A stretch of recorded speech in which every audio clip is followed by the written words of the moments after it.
तो लो दोस्तों, आज हम आपको एक नागिन की और एक नेवले की स्टोरी सुनाते हैं। आपने भी सुना होगा, नागिन की और नेवले की शुरू से ही दुश्मनी चली आती है। तो यहाँ पर भी ऐसा ही था। एक साइड पर नागिन और उसका शौहर रहते थे, नागिन रहते थे, ठीक है। और दूसरी तरफ नेवला और नेवली का घर था। तो इसी तरह एक दिन वो घूमने के लिए बाहर निकलते हैं नागिन, और नेवला जो है वो साइड पर देता, कहता आज तो मैं इन दोनों को मार ही डालूंगा, आज नहीं बख्शूंगा। वो जंप लगाता है और नागिन को जख्मी कर देता, उसका ब्लड निकलता है। तो वो बेचारी नीचे गिर के बेहोश हो जाती है। इतने में वो जो नाग होता है उसको इतना गुस्सा चढ़ता है, आंखें उसकी रेड हो जाती है। वो कहता आज तो मैं इसको बख्शूंगा नहीं। वो साथ ही काला नाग बन के तो नेवले के साथ लड़ाई शुरू कर देता। सांप को गुस्सा चढ़ता, वो कहता आज तो मैं इसको बख्शूंगा नहीं। और इतने गुस्से में आके वो जहर फेंकता है नेवले के ऊपर। नेवला जो है वो थोड़ा सा नींद बेहोशी में आता है और फिर उसको अपनी दुम में लेके ये पटक पटक के मारता है। इतने में शोर सुन के नेवली बाहर निकलती, कहती अच्छा इसने मेरे शोहर को पकड़ा। वो नाग को मारने लगती और नाग उसको पटक पटक के दोनों के गले काट के मार देते हैं। नेवला भी मर गया और फिर नेवली भी मर गई। अब सांप कहता है चलो जी ये दोनों तो मर गए हैं।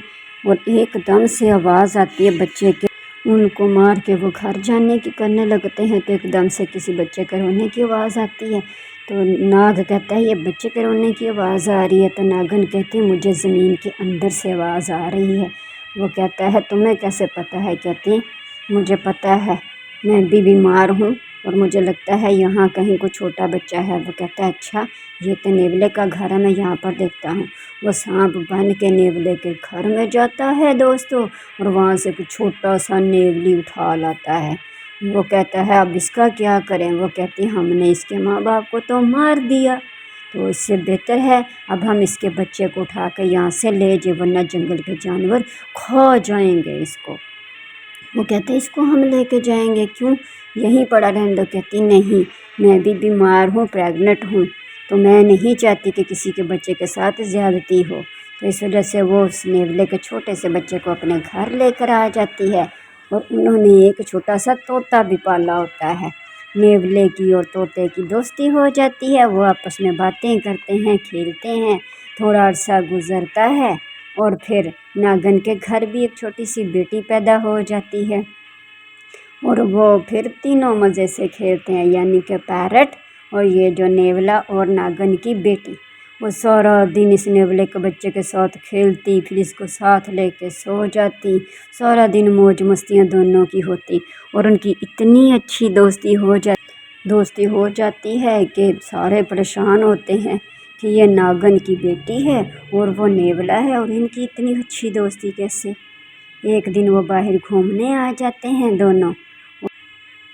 घूमते हुए नागिन के दिल में आता है कि नेवले की और नागिन की तो कभी दोस्ती हुई नहीं, तो ये मेरी बेटी के साथ कैसे।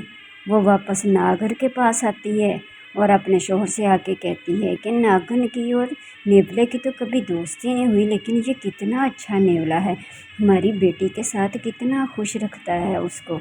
और इसी तरह फिर देखते ही देखते दोस्तों वक्त गुजरता है और चलो जी ये नागिन की बेटी नेवले के साथ खेलती खेलती ये बड़ी जवान हो जाती है और इतनी खूबसूरत हो जाती है। और नेवला उसके साथ साथ उसकी फ्रॉक के पीछे पीछे चलता है। वो लाड प्यार करते हैं, बातें करते हैं एक दूसरे के साथ। और इसी तरह ही नागराज कहता है चलो हम एक दिन इनको आजमाएं ना।